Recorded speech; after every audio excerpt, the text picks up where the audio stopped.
Gold, trusted gold buyers. మీరు తాకట్టు పెట్టిన బంగారాన్ని విడిపించి ఈ రోజు ఉన్న మార్కెట్ ధరకు కొనబడను.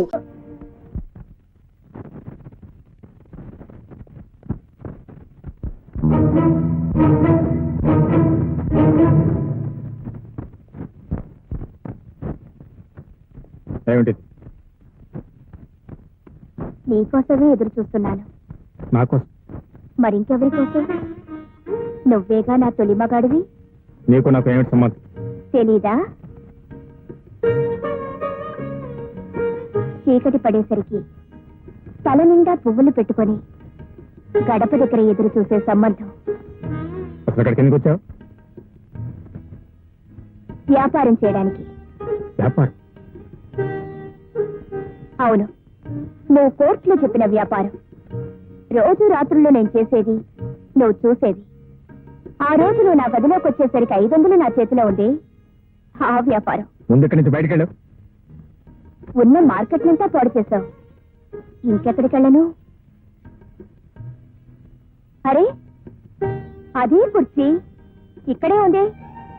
సాయంకాలం అయ్యేసరికి మనిద్దరం ఇదే కుర్చీలో కూర్చొని చిలకా బోరింకల్లా చుక్కలు చూస్తూ తెల్లవారులు మాట్లాడుకునేవాళ్ళం. మన మాటలు పూర్తయ్యేసరికి సూర్యుడు వచ్చేసేవాడు కదూ. అరే, గొడుగు, మన గొడుగు. ఆహా, మన ప్రేమ బంధం, జన్మ జన్మల బంధం, రుణానుబంధం, నీకు నాకు ఉన్న అనుబంధం, విడదీయలేని గొడుగు బంధం.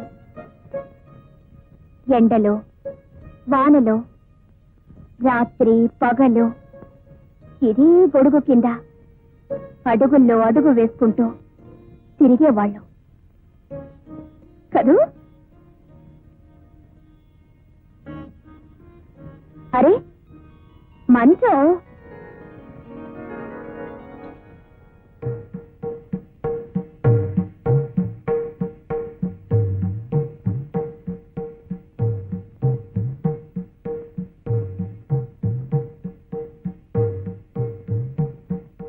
ఇదే కదూ ఆ 500 రూపాయల మంచం.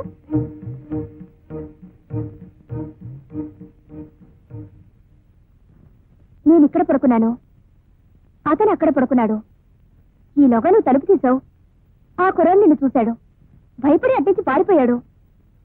అతనిచ్చిన డబ్బులు నా చేతిలో అలా ఉండిపోయాయి కదూ.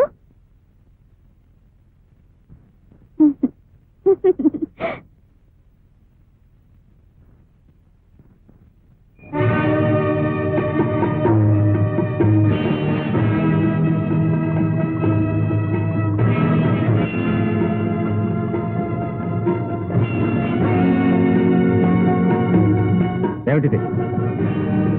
నీకు తెలిసిందేగా. నువ్వు ఆడదాను కాదు.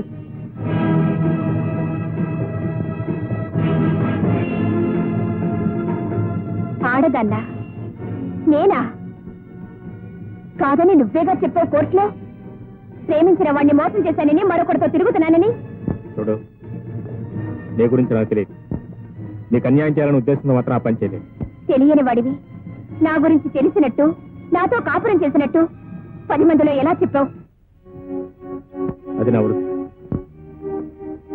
నువ్వు డబ్బు కోసం ఏమైనా చేస్తావు కదూ. సరే, నన్ను ఇప్పుడు చంపాలి. ఎంత తీసుకుంటావో చెప్పు. అది నా వృత్తి కాదు. ఇప్పుడు అంతకంటే తక్కువేం చేశావు? పండంటే బ్రతుకును నాశనం చేశావు. అసలు నన్ను ఎరుగుదువా? నన్ను ఎప్పుడైనా చూసావా? నన్ను చూడకుండా, నా గురించి తెలియకుండా ఎందుకు ఇంత దారుణాన్ని కొడిగట్టావు? నన్నెందుకు బజార్దాన్ని చేశావు? ఇప్పుడు ఎలాగూ నా బ్రతుకు బజార్న పడాల్సిందే. అందుకే ఆ బజార్ బ్రతుకు నీతోనే ప్రారంభిస్తాను. ఆ రోజు 500కి ఎవరితోనో పడుకున్నానన్నావు. అది అబద్ధమని నీకు తెలుసు.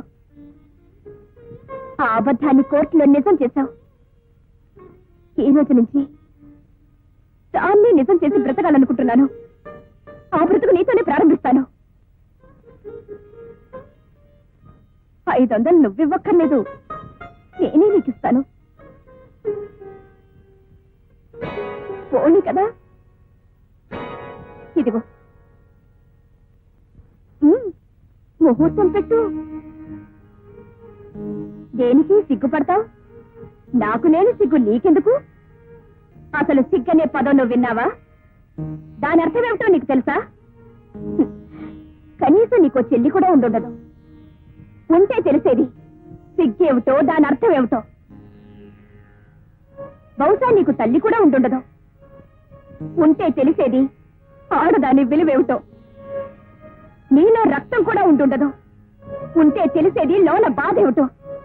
నీ ఒంట్లో నీరు కూడా ఉండుండదు. ఉంటే తెలిసేది కన్నీరంటే ఏమిటో.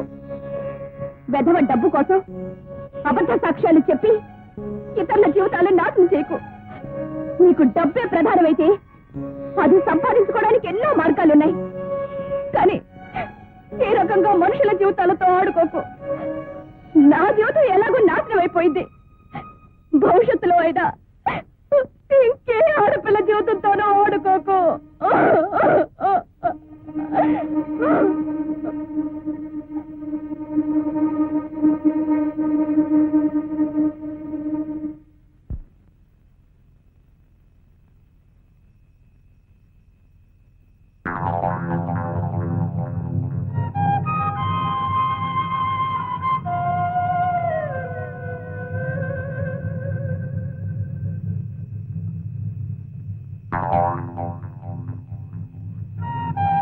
(1977) జనవరి 31న నీ మీద హత్యానేరం మోపి నిన్ను జైలుకు పంపించింది ఎవరని కదా నీ అనుమానం? నాకు తెలుసు నువ్వే. ఎందుకు అబద్ధం చెప్పావు? చెప్పు చెప్పు. నేను చెయ్యని నేరాన్ని నా మీద ఎందుకు మోపావు? నన్ను ఎందుకు జైలుకు పంపావు? చెప్పు. చెప్తావా లేదా? చెప్పు చెప్పు.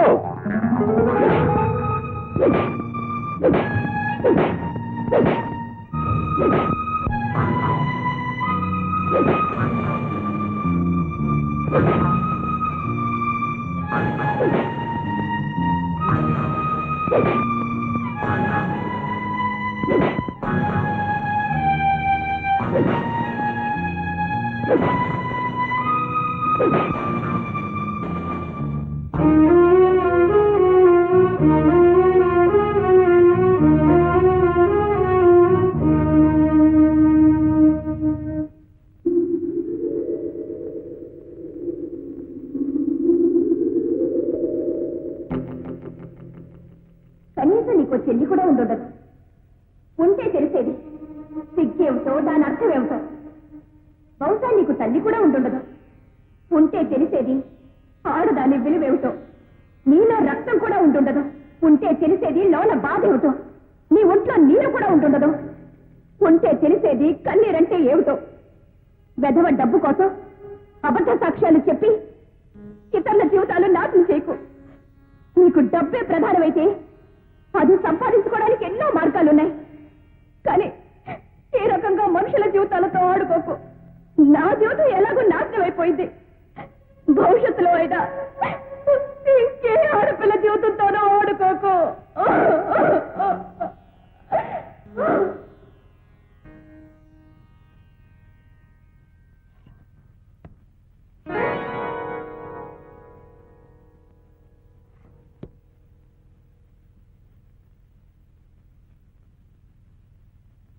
గురు గురు 500 అర్జెంట్ కావాలి. మంచి మూడ్ లో ఉన్నట్టున్నాడు.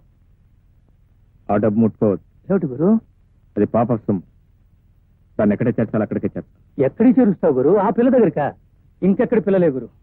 మన కేసు అయిన తర్వాత నిద్రమాతలు మింగిందట. కేసు సీరియస్ అట. హాస్పిటల్లో చేర్పించారట. బతుకుతుందో లేదో అనుమానమే.